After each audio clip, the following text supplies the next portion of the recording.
So, you've got all these amazing AI tools, right? They're incredibly powerful. But how do you actually turn that potential into real, concrete value for your business? Well, it's not just about having the fanciest tech. It's about having a system, a clear blueprint that connects every single question you ask to every decision you make. And today, that's exactly what we're going to build. You know, it all boils down to a classic, almost ancient phrase from the early days of computing: garbage in, garbage out. And in the age of AI, this isn't just some old saying, it is the fundamental law of the universe. The quality of what you get out of your AI is 100% completely and totally dependent on the quality of what you put in. So, here's our game plan. We're going to build this whole system from the ground up. We'll start with that garbage in, garbage out problem, and then get into the weeds of how to craft the perfect AI prompt. After that, we'll zoom out to build a master blueprint for our data, figure out who the architect should be, and finally, connect all the dots. Okay, so why is this old phrase suddenly the most important idea in modern data strategy? Well, it's simple. Every single time you interact with an AI, it starts with a prompt. And if that prompt is, garbage, well, you already know the rest. And that leads us right into our first key idea: prompt engineering. Now, forget about coding or being some kind of technical genius. Think of this as the art of communication. It's all about how you frame your questions and commands so skillfully that the AI doesn't just give you an answer, it truly understands what you want and delivers exactly that. All right, let's get practical here. What's the real difference between a lazy throwaway question you type in and a prompt that is expertly engineered to get amazing results? Honestly, the difference is everything. Okay, this slide just lays it out perfectly. On the left, you've got this vague, lazy request. I mean, it's not wrong, but it's going to get you a bunch of generic, totally useless ideas. But on the right, whoa, that's an expert prompt. It gives the AI a role, it gives it context, a super clear task. The output you get from that isn't just a little better, it's strategic, it's usable, and it's valuable from the second you get it. And here's the secret sauce, really. A perfect prompt isn't magic. It has a clear anatomy, a formula. First, you give it a role, like you are a seasoned social media strategist. Then, you provide context. Who's the business? What's the goal? You state a clear task. You can even give it examples of what good looks like. And finally, you set constraints to keep it focused. It's a recipe for success. So, here's the first piece of our big analogy for today. Think of the prompt like a direct order you give to a builder on a construction site.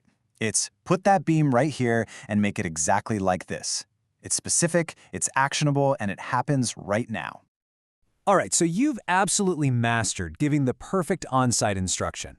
That's awesome. But what happens if every single builder on your construction site is working from a completely different, totally conflicting set of blueprints?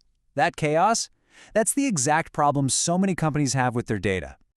I mean, look at this number. It's staggering. Over 61% of organizations are using 4 or more different BI tools. Just think about that for a second. That means your sales team defines active customer one way, and your marketing team defines it a totally different way. It's not just messy, it creates a crisis of trust. Nobody can agree on the numbers because there's no single source of truth. So how do you fix that chaos? Well, the solution is something called a semantic layer. The easiest way to think about it is as a universal translator for your entire company's data. It creates one and only one official definition for every key metric, whether it's quarterly revenue or customer churn, so that everybody is finally speaking the same language. And the big takeaway here is that a semantic layer isn't just some techie fix, it's a huge cultural win. It forces consistency across all your teams and tools. It makes data easy to find for people who don't write code, and maybe most important of all, it builds trust. When everyone is working from the same numbers, you can actually start having productive conversations about what to do next. So let's go back to our construction site analogy. If the prompt is that specific on-site instruction, then the semantic layer is the architect's official master blueprint.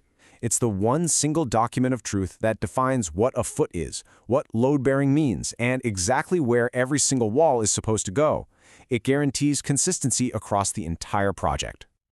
Okay, so we have our on-site instructions, the prompts, and we have our master blueprint, the semantic layer. But hang on, who actually designs the blueprint? Who is the architect that makes sure it meets the real needs of the business? Well, that brings us to a super important and often really misunderstood role. Now, this slide is crucial because it clears up something that trips a lot of people up: the difference between business intelligence, or BI, and a data product manager. You see, a BI team is often focused on reporting. They deliver dashboards as a service. A data product manager, though, they treat the data itself as a product. They're focused on the high-level vision and strategy for how data will drive the business forward. And this quote I found from a practitioner on Reddit just absolutely nails it. If you're just delivering dashboards, you're doing BI with a product title. If you're making calls about what data unlocks business outcomes, now you're PMing. It's that simple. One is a service, the other is strategy. And there it is. This completes our analogy. The data product manager is the architect. They're the strategic mind who listens to the client, which is the business, and designs that entire blueprint, that semantic layer, to meet those needs perfectly. They own the vision. All right, so let's put it all together. How do these three big pieces, the instruction, the blueprint, and the architect, lock together to create one cohesive, powerful system for actually getting value out of AI? And here it is. This is the complete blueprint, connecting everything we've talked about. It all starts at the top with the architect, your data product manager, who sets the vision and the strategy for the data. They design the blueprint, that all-important semantic layer, which guarantees everyone in the company is building from the same plans with the same definitions. And only when you have that solid foundation in place can anyone from any team give a clear instruction, a really well-engineered prompt, and get a reliable, accurate, and truly valuable result from their AI tools. It's a perfect chain of command for data clarity. So I'll leave you with this one question to take back to your team. Is everyone in your business speaking the same data language? Or is everyone working from different blueprints, just kind of hoping for the best? Because building a truly data-driven culture, one that gets real, honest-to-goodness value from AI, starts with having one unified answer to that question. Thanks so much for joining us for this explainer.